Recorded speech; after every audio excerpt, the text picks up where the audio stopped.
আমি কাজে যাচ্ছি রে মা, তুই বাড়িতে থেকে কোথাও যাস না কেমন? মা, তুমি আমাকে নিয়ে ভেবো না তো, আমি বাড়ি থেকে কোথাও যাব না। তুমি সবসময় আমাকে জন্মদিনে অনেক কষ্ট করে কেক কিনে দাও, তাই আজকে তোমার জন্মদিনে আমিও তোমাকে সারপ্রাইজ দিব।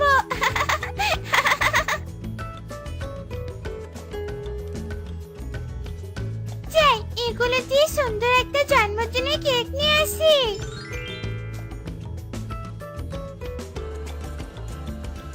এরপর টুকি জন্মদিনের কেক নিতে চলে আসে। আঙ্কেল, ও আঙ্কেল, তোমার দোকানে সবথেকে দামি কোনটা কেক, সেটা আমাকে দাও তো। কি ব্যাপার রে টুকি, তুই কার জন্য এত দামি কেক কিনছিস বলতো? আজকে আমার মায়ের জন্মদিন যে কর্ণক, তাই আজকে সন্ধ্যাবেলা তোরা চলে আসিস কেমন? এরপর টুকি অনেক বড় আর একটা দামি কেক কিনে নিয়ে বাড়িতে চলে আসে। মা চলে আসার আগে আমাকে সব কাজ সেরে ফেলতে হবে। যাই, ঘর সাজানোর জন্য জঙ্গল থেকে কিছু ফুল তুলে নিয়ে আসি।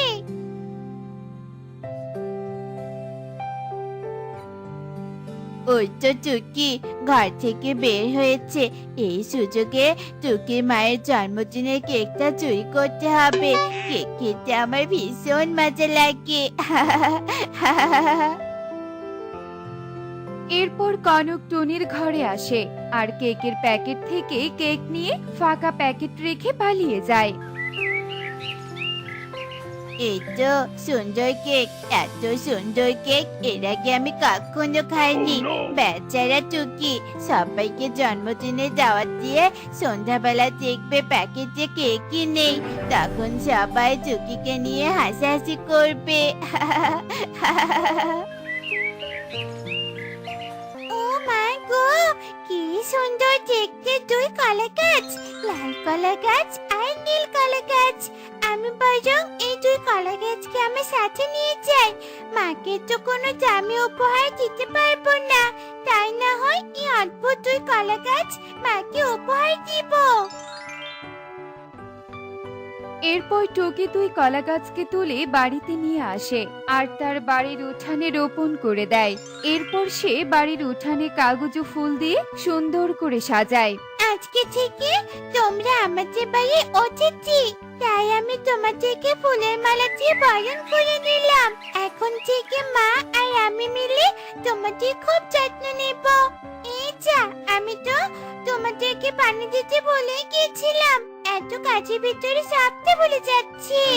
এরপর টুকি দুই কলা গাছে পানি দেয় আর বাড়ির সব কাজ করে বনের সবাইকে জন্মদিন উপলক্ষে দাওয়াত দিয়ে আসে। আর এভাবে দেখতে দেখতে সন্ধ্যা নেমে আসে। এদিকে টুনিও কাজ সেরে বাড়িতে চলে আসে আর বাড়ির চারদিকটা এত সুন্দর করে সাজানো দেখে অবাক হয়ে যায়। Happy birthday to you, happy birthday to you, happy birthday to you Tuni. তোমাকে জন্মদিনে অনেক অনেক শুভেচ্ছা মা। হে কি রে মা, এত সুন্দর করে জন্মদিনের আয়োজন কে করেছে? আর কেকের প্যাকেটে দেখে মনে হচ্ছে অনেক দামি কেক। এটা এসব কে করেছে রে মা? আমি মা, আমি এতদিন টাকা জমিয়ে তোমার জন্য সব থেকে দামি কেক নিয়ে এসেছি, আর আমি এত সুন্দর করে সবটি সাজিয়েছি। তোমার পছন্দ হয়েছে তো মা? তুই এত ছোট হয়ে আমার জন্য এত আয়োজন করেছিস, আর আমি খুশি হব না বলতো? আমি অনেক খুশি হয়েছি রে মা।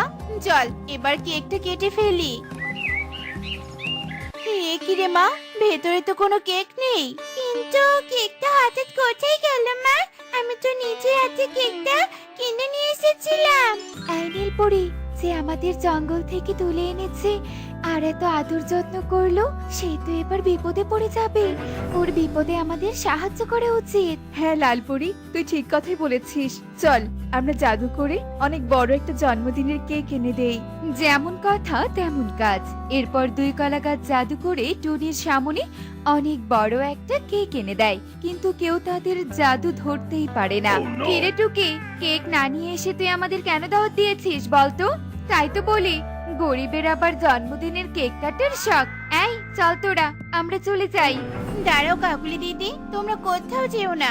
আমি মনে হয় দেখতে ভুল করেছিলাম। এই দেখো তোমরা, কার্টুনের ভিতরে কত বড় একটা কেক। এসো তোমরা, এগিয়ে এসো, আমরা এবার কেক কাটবো। এরপর সবাই মিলে কেক কাটে আর অনেক আনন্দ করে কেক খেতে থাকে। আর কিছুক্ষণ পর সবাই সেখান থেকে চলে যায়। আচ্ছা মা, আমি তো অন্যরকম কেক কিনেছিলাম, কিন্তু তুমি যে কেকটা কাটলে সেটা আরো অনেক দামি। এরকম একটা কেক কোথা থেকে এলো বলো তো?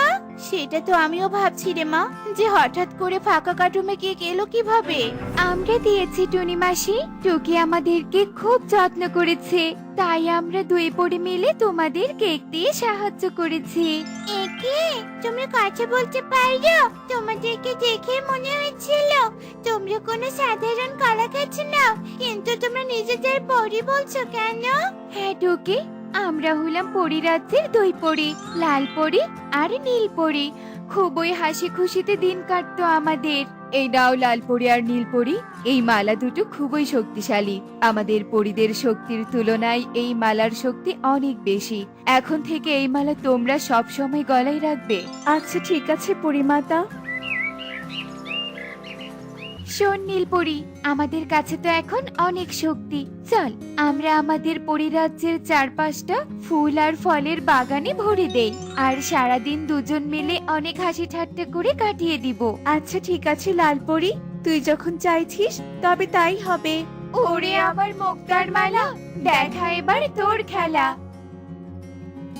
তোর ইচ্ছে যে পূরণ হলো লালপরি, এবার যে আমার একটা ইচ্ছে আছে, আমি পৃথিবীতে গিয়ে নদীর টাটকা মাছ ধরতে চাই আর নদীতে গোসলও করতে চাই। এরপর আমরা পরিরাজ্য ছেড়ে পৃথিবীতে চলে আসি আর মনের আনন্দে বড়শির ছিপ ফেলে মাছ ধরতে থাকি। আহা কি আনন্দ আকাশে বাতাসে, আহা কি আনন্দ আকাশে বাতাসে। লা লা লা লা লা লা লা লা লা লা লা লা। পেয়েছি, এতদিনে শক্তিশালী হওয়ার উপায় একটা পেয়েছি। এবার ওদেরকে ধরতে হবে আর সুযোগ বুঝে এদেরকে বন্দি করতে হবে। অনেক মাছ ধরেছি তাই না? চল লালপরি, এবার আমরা মজা করে নদীতে নেমে গোসল করি আর মুক্তোর মালাটা খুলে উপরে রেখে দিই। বলা তো যায় না, যদি আবার নদীতে পড়ে যায়। কিন্তু এত শক্তিশালী মালা এখানে রাখা কি ঠিক হবে? পরিমাতা তো বলেছে এই মালার শক্তি পরিদের থেকেও অনেক বেশি। ওরে বাবা, ওই মালার শক্তি পরিদের থেকেও বেশি? তাহলে আমার ওই মালা দুটো পেলেই হবে। আহ, আহ, আহ, আহ, আহ। এরপর আমরা মালা দুটো নদীর ঘাটে রেখে যেই না নদীতে ডুব দেই, ঠিক তখনই সেই দুষ্টু তান্ত্রিক এসে শক্তিশালী মালা দুটো হাতে নেয়। আহ, আহ, আহ, আহ, আহ। এবার তোদের থেকেও বেশি শক্তিশালী আমি, তাই তোদেরকে আমি কলা গাছ বানিয়ে রেখে চিরদিনের জন্য জঙ্গলে রেখে আসবো। যেমন কথা তেমন কাজ। এরপর সেই দুষ্টু তান্ত্রিক শক্তিশালী দুই মালার সাহায্যে আমাদেরকে দুই কলা গাছ বানিয়ে দেয়।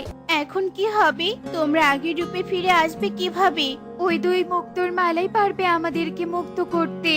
তাহলে আমি সেই মুক্তোর মালা এনে তোমাদের মুক্ত করব, কারণ আজ তোমরা আমাদের সম্মান রক্ষা করেছো। কিন্তু আমি সেই তান্ত্রিকের দেখা পাবো কি করে? এই জাদুর মাদুর তোমাদেরকে সেই তান্ত্রিকের কাছে নিয়ে যাবে টুনি। ওই তো, ওই কলা গাছ দুটো জাদু করে টুনি মাসিকে কি যেন একটা উপহার দিল, আর কি সব যেন বলছে। এত দূরে দাঁড়িয়ে থেকে তো কিছুই শুনতে পাচ্ছি না। যাতে কি হয়েছে, এবার আমি দুই কলা গাছকে দূরে কোথাও নিয়ে যাব, আর এর থেকে অনেক দামি দামি কেক, আইসক্রিম, টাকা পয়সা সব নিব। এখন বড্ড হাওয়া খেতে ইচ্ছে করছে। মুক্তার মালা, আমাকে একটা ফ্যান এনে দে তো দেখি। এই কথা বলে তান্ত্রিক ঘুমিয়ে যায়। ঠিক তখনই টুনি এসে মালা দুটো নিয়ে পালিয়ে আসে। যা যা চেয়েছি এক্ষুনি আমাকে সবগুলো দাও, তা না হলে আমি তোমাদেরকে নদীতে ভাসিয়ে দিব। এ কি কনক, তুই এখানে? আর দুই পরি, তোমাদেরকে এখানে কে নিয়ে এলো? এ কি, তোমরা আসলে পরি? আজ আমি তোমাদের গাছ ভেবে যা নয় তাই বলেছি, লোভ করে অনেক কিছু চেয়েছি। তোমরা আমাকে ক্ষমা করে দাও পরি। এসব তুই কি বলছিস কনক? হ্যাঁ টনি মাসি, আমি এদেরকে জাদুর কলা গাছ ভেবে তোমার বাড়ি থেকে চুরি করে এনেছি আর ওদের কাছে অনেক কিছু বায়না করেছি। বেশি লোভ করতে নেই রে বাবা, লোভ করলে নিজের ক্ষতি হয়। তুই আর কখনো এমন কাজ করিস না, কেমন? ধন্যবাদ টুনি, তোমার জন্য আমরা আবারও পরিরাজ্যে ফিরে যেতে পারছি। তোমার এই উপকারের কথা আমরা সব সময় মনে রাখবো। এরপর লালপরি ও নীলপরি তাদের মুক্তার মালা ফেরত নিয়ে চলে যায় আর তান্ত্রিককে খুঁজে বের করে তান্ত্রিককে কলা গাছ বানিয়ে বলে, যেমন কর্ম তেমন ফল, এবার কর্মফল ভোগ কর দুষ্টু তান্ত্রিক। এরপর দুই পরি পরিরাজ্যে ফিরে যায় আর পরিমাতাকে সব ঘটনা খুলে বলে আর আবারও হাসি খুশিতে দিন কাটাতে থাকে। দেখলে তো বন্ধুরা, যে যেমন কর্ম করবে সে তেমনই কর্মফল ভোগ করবে। এমনই সব শিক্ষণীয় মজার মজার টুনি পাখির গল্প দেখতে আমাদের সাথেই থেকো। আর গল্পটি কেমন হয়েছে তা কমেন্টে জানাতে ভুলো না কিন্তু। Bye bye. কয়েকটা সিঙ্গারা বানিয়ে দাও। বাবা বাজার থেকে কি সুন্দর ফুলকপি কিনে এনেছে।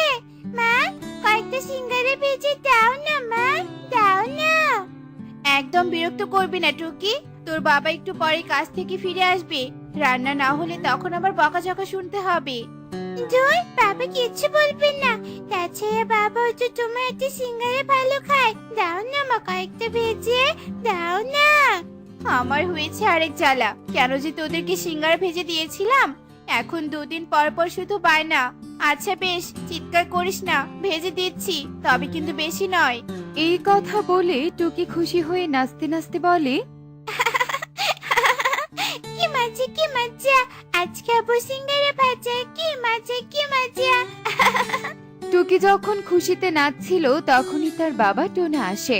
অসময় বাড়ি ফিরতে দেখে টুনি বলে, কি হলো, এত সকাল সকাল চলে এলে? তাছাড়া মুখটা এমন দেখাচ্ছে কেন? কি হয়েছে তোমার? হ্যাঁ, চলে এলাম, আর কাজে যাব না। সে কি, এসব কি বলছো? কাজে না গেলে আমরা খাবো কি? কি হয়েছে ঠিক করে বলো তো। মোড়ল সাহেবের মিলটা অনির্দিষ্ট কালের জন্য বন্ধ হয়ে গেছে, তাই আমার কাজটাও আর নেই। এসব কি বলছে বাবা? কি থেকে যে কি হয়ে গেল, এখন আমি কোথায় যাব, কি করব? হায় বিধাতা, তুমি আমায় এখন পাপের শাস্তি দিচ্ছ। কেঁদো না টোনা, কেঁদো না, একটা না একটা ব্যবস্থা ঠিক হয়ে যাবে। মা টুকি, আজ তোকে সিঙ্গারা ভেজে দিতে পারবো না, যাই রান্নাটা উঠিয়ে দেই। আর রান্না, কাল থেকে বাজারঘাট করব কি করে তারই তো ঠিক নেই। আমি যে একদম শেষ হয়ে গেলাম।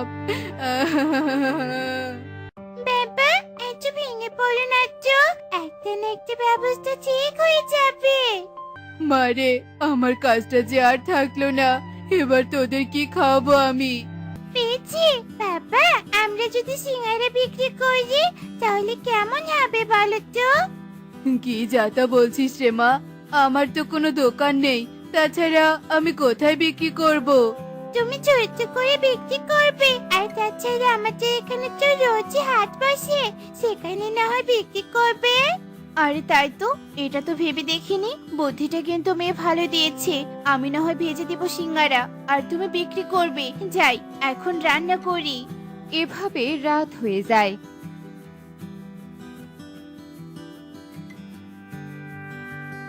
টোনা অনেক চিন্তা করে অবশেষে টুনিকে বলে, আচ্ছা, তোমার খুব কষ্ট হয়ে যাবে না তো? এত সিঙ্গারা তুমি ভাজতে পারবে তো?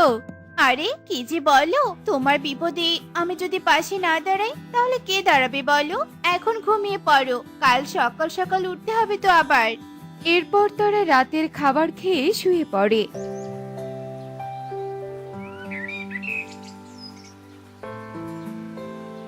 আর পরের দিন সকালে উঠে টুনি সিঙ্গারা ভাজতে শুরু করে। মা, তোমার হাতে সিঙ্গারা এত সাজছে, একবার যে খাবে সে বারবার খেতে চাইবে। দাও না মা, আমাকে আর কয়েকটা সিঙ্গারা, আমি আর খাবো না। শুনছো, আমার তো সিঙ্গারা ভাজা হয়ে গেছে, আমি ঝুড়িতে সাজিয়ে দিচ্ছি। এগুলো নিয়ে এক্ষুনি বাজারে রওনা হও। আচ্ছা বেশ, দাও দেখি, গিয়ে দেখি কপালে কি লেখা আছে। টুনি ঝুড়িতে সিঙ্গারাগুলো সাজিয়ে দিতে টোনা সেগুলো নিয়ে বাজারে রওনা হয়। সিঙ্গারা নিবে গো, সিঙ্গারা, গরম গরম সিঙ্গারা, সিঙ্গারা নিয়ে যাও, সিঙ্গারা। টোনা বাজারে গিয়ে সিঙ্গারা নিয়ে বসতে পাশের দোকানদার কালু কিছুটা রেগে গিয়ে বলে, এই যে টোনা, খুব তো সাহস দেখছি, দেখছিস না আমার ভাজা পোড়ার দোকান, আর তুই কিনা আমার দোকানের পাশে তো সিঙ্গারা বেচতে বসেছিস। দূর হ বলছি। কালু দাদা, এভাবে বলছো কেন? আমি তো নতুন। আচ্ছা বেশ, আমি দূরে গিয়ে বসছি। আল্লাহ দেখে বাঁচি না, যত সব এসেছে আমার ব্যবসা বন্ধ করতে, দিয়েছি তো দূর করে। এ কথা বলে কালু তার কাজ করছিল, আর অন্যদিকে টোনা খুব অল্প সময়ে তার সব সিঙ্গারা বিক্রি করে ফেলে। আমি তো ভেবেছিলাম একটাও সিঙ্গারা বিক্রি হবে না, কিন্তু কত তাড়াতাড়ি সব বিক্রি হয়ে গেল। কাল আরো বেশি করে আনবো। যাই, এবার আমি বাড়ির দিকে রওনা হই।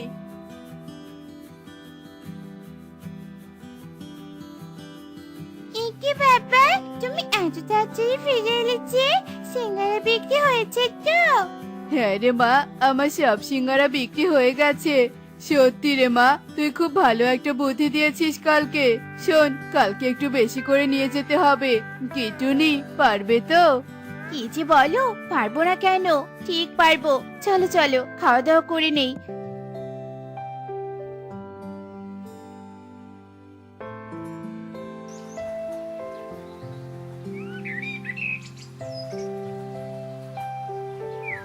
এভাবেই কিছুদিনের মধ্যে টোনার সিঙ্গারার ব্যবসার অনেকটা উন্নতি হয়, কিন্তু এই ঘটনা দেখে কালু হিংসায় জ্বলে ওঠে। না, এভাবে তো চলতে দেয়া যায় না। ওই টোনা যে হারে সিঙ্গারা বেচছে, ও তো আমার ব্যবসায় লালবাতি জ্বালিয়ে দেবে। এরপর কালু বুদ্ধি করে কম দামে বাসি সিঙ্গারা বিক্রি করার সিদ্ধান্ত নেয়। আমি এখন থেকে 2 টাকা পিস সিঙ্গারা বেচবো, দেখি ওই টোনা কি করে। হা, হা, হা, হা, হা। সেদিন থেকে কালু তার দোকানের সিঙ্গারার দাম কমিয়ে দিলে সাথে সাথে তার দোকানের ভিড় বেড়ে যায়। এ কি, আমার বিক্রি বাট্টা তো একদমই কমে গেল। এত টাকা দিয়ে সিঙ্গারা বানিয়ে কালু দাদা এত কম দামে কি করে বিক্রি করছে? যাই হোক, কপালে যা লেখা আছে তাই তো হবে। এ কথা বলে টোনা মন খারাপ করে বসেছিল, আর অন্যদিকে এক সাধু বাবা কালুর দোকানে আসে খাবার চাইতে। বা, তোমার সিঙ্গারার তো দারুণ গন্ধ আসছে। তা বাবা, দাও না 2খানা সিঙ্গারা, আমি একটু খেয়ে দেখি। বেশ বেশ, ফেলো করি মাখো তেল, বের করো, টাকা বের করো। বাবা, আমার কাছে তো পয়সা নেই, দাও না 2টো সিঙ্গারা। এ কি, মামার বাড়ির আবদার পেয়েছো নাকি? টাকা নেই আর উনি এসেছে সিঙ্গারা খেতে। দূর হও বলছি। কালু তান্ত্রিককে দূর দূর করে তাড়িয়ে দেয়। এই দেখে টোনার খুব মায়া হয়। এই যে বাবা, এদিকে এসো দেখি, কি হয়েছে তোমার? না বাবা, কিছুই হয়নি। আসলে আমি 2টো সিঙ্গারা খেতে চেয়েছিলাম, কিন্তু। বেশ তো, সিঙ্গারা খাবে? বসো এখানে, আমি তোমাকে সিঙ্গারা দিচ্ছি। কিন্তু বাবা, আমার কাছে যে টাকা নেই। রাখো তো তোমার টাকা, তুমি বসো এখানে, আর যত খুশি সিঙ্গারা খাও, কোনো সমস্যা নেই। টোনা তান্ত্রিককে পেট ভরে সিঙ্গারা খাওয়ায়। সত্যি বাবা, তুমি অনেক ভালো। দেখো, তোমার ব্যবসায় অনেক উন্নতি হবে, আর এই সিঙ্গারা তুমি যতক্ষণ না বাড়ি ফিরবে ততক্ষণ ফুরাবে না। এ কথা বলেই সেই তান্ত্রিক উধাও হয়ে যায়, আর টোনা দেখে তার সিঙ্গারার ঝুড়িতে আরো অনেক বড় বড় সিঙ্গারা চলে এলো। আরে আরে, কোথায় গেল ওই তান্ত্রিক? আশ্চর্য তো, আমার ঝুড়িতে এত বড় বড় সিঙ্গারা এলো কোত্থেকে? তাহলে কি ওই তান্ত্রিক বাবা কোনো জাদু জানে? তান্ত্রিক উধাও হওয়ার সাথে সাথে কালুর সব সিঙ্গারার চাপে পোকামাকড় ঘুরতে লাগলো। এ দেখে দোকানের সব ক্রেতারা রেগে যায়। আরে এ কি, এ তো দেখছি সব খাবারে পোকামাকড়। এই, কেউ খেও না, এই খাবার কেউ খেও না। এবার বুঝেছি, সব পচাবাসি খাবার আমাদেরকে কম দামে খাওয়াচ্ছে। হ্যাঁ হ্যাঁ, তাই তো। ওই দেখো মোড়ল সাহেব ওখানে, ওনাকে ডাকো। এই কালু দাদার এত বড় সাহস, দোকানে পচা সিঙ্গারা বিক্রি করছে। না না, এসব কি করে হলো? দয়া করে মোড়ল সাহেবকে ডাকিস না তোরা, আমার ভুল হয়েছে।